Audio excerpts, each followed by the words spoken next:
Greetings, fellow travelers, vagrants, explorers, wildlanders.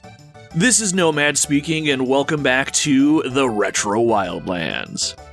If you've been wandering the gaming wilds, wondering where the campfire's been these past few months, first of all, thank you for sticking around. A few months ago, I took some time away from the show to get my bearings and chart a new route for our Wildlands expedition, and I am very happy to say that this break is exactly what I needed. I feel much more connected to what I want the Retro Wildlands to be, and my priorities in my personal life are pretty well mapped out. Things don't feel as jumbled up, and I am rearing to go, so I wanted to check in and let you all know that we are back. More specifically today, I wanted to formally announce the return of the show, but I also wanted to let you all know what it is that I've been working on while I was away, and what you can come to expect out of the show going forward before we set off on our next adventure. So, right off the bat, the Retro Wildlands officially returns on January 8th, 2026. I've got a full route mapped out, and starting on January 8th, you can expect something new every single week. For those of you that have been with the show since the very, very beginning, a weekly release schedule was actually my original model. As shows got more involved and the production value went up as I learned new tricks and ran with some crazy ideas, it wasn't possible for me to keep that cadence up. Going forward, though, I think I found the secret sauce, and a large part of that is being strategic with the games that I want to cover and understanding ahead of time how much effort I'm going to need to put into that experience for it to meet my personal standards of quality. Now, the core of the show is not changing. You'll still get the long-form episodes diving deep into a retro game that I've discovered or rediscovered, as you always have, with maybe a couple top 10 lists or two sprinkled in. A staple of the show is how I use music and sound to bring you into the game experience with me, and that is not changing. However, there is a little more variety planned along the way. One of the biggest additions to the show moving forward is something that I'm calling the Expedition Log, and this is where the podcast and the website really start to intersect. If you've spent time on our website, www.theretrowildlands.com, you may have already seen the Expedition Log. It's a dedicated section of the site where I post written blog-style reviews of some more modern games that I'm playing. While this show is centered around my experiences with retro games, since, the word retro is in the title and all, I still love modern video games. I especially love some of the amazing indie games that are out there. I originally started making these written reviews as a way to highlight some of those experiences that I've had as I've roamed the gaming wildlands in an effort to share them all with you.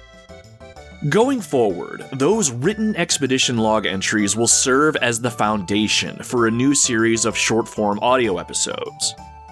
I'll be taking those reviews, expanding on them, and reworking them into a more immersive listening experience, adding extra content, personal stories, and thoughts that don't always make it onto the page. Think of the written expedition logs as field notes, and think of the audio versions as me sitting back at the campfire with all of you around, telling you the full story. My goal is to continue adding new written expedition log entries every Wednesday, with selected entries evolving into short-form podcast episodes sprinkled in between the longer, traditional Retro Wildlands episodes. That'll help me increase content for the show and give you all more to engage with. I hope you all like the new idea, and I am very excited to get rolling on it. So, when does this all start?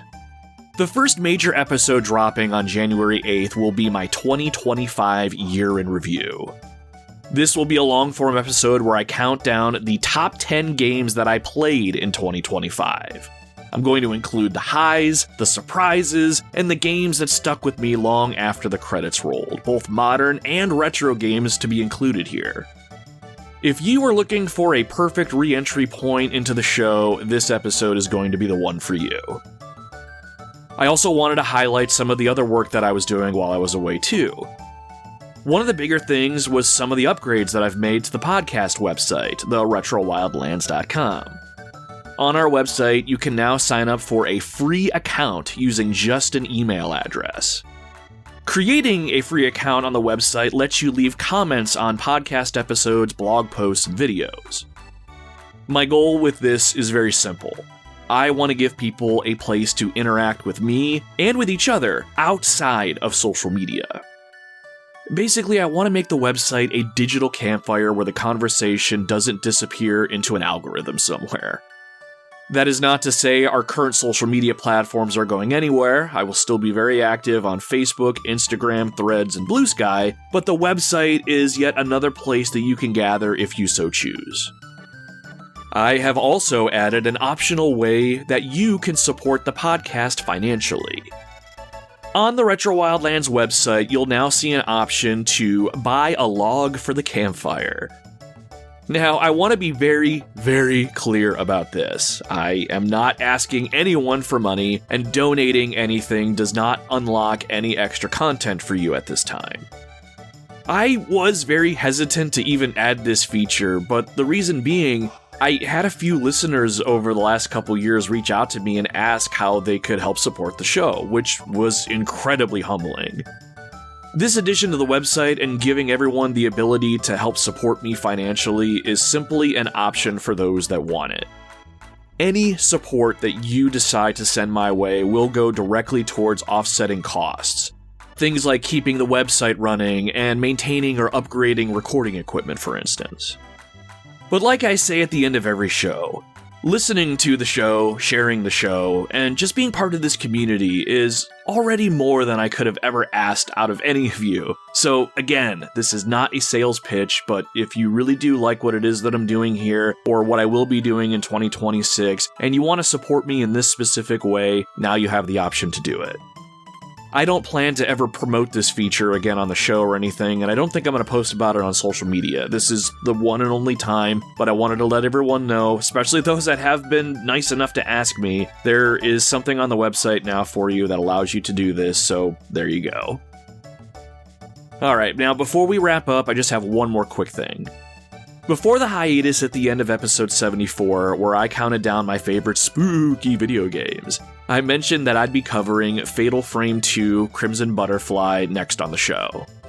That episode is still very much planned, however, I have decided to push it back to March, so it can release closer to the Fatal Frame 2 remaster, which is set to launch on March 12th.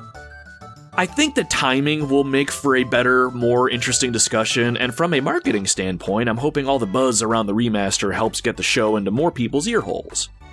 I assume that's what all the smart content creators will be doing, so I'm going to follow suit with this one. My sincerest apologies if you were absolutely jonesing for that episode, but bear with me just a little bit longer, my friends. It'll absolutely be worth the wait. Alright, so that is where things stand, my friends. January 8th marks the official return of the Retro Wildlands with weekly episodes, new formats, a refreshed website, and a growing community space. Thank you, all of you, for your patience with me during this downtime. Thank you, all of you, for the social media interactions. And thank you, all of you, for continuing to wander these gaming wildlands with me. I am very eager to continue to build this passion project of mine and continue to share stories and experiences about the games that I've had the pleasure of partaking in. I love this hobby, I love this community, and I love this dog. I should have mentioned at the top, but our expedition leader Dee Dee and Dexter, who is our head of security and protection detail, are more than excited to get back on the trail with you all. There's plenty of stories to share and experiences to have, so I am looking forward to seeing you back here soon for when our Wildlands expedition sets off once again. Until then, my friends, my name is Nomad, and you can find me roaming the Retro Wildlands.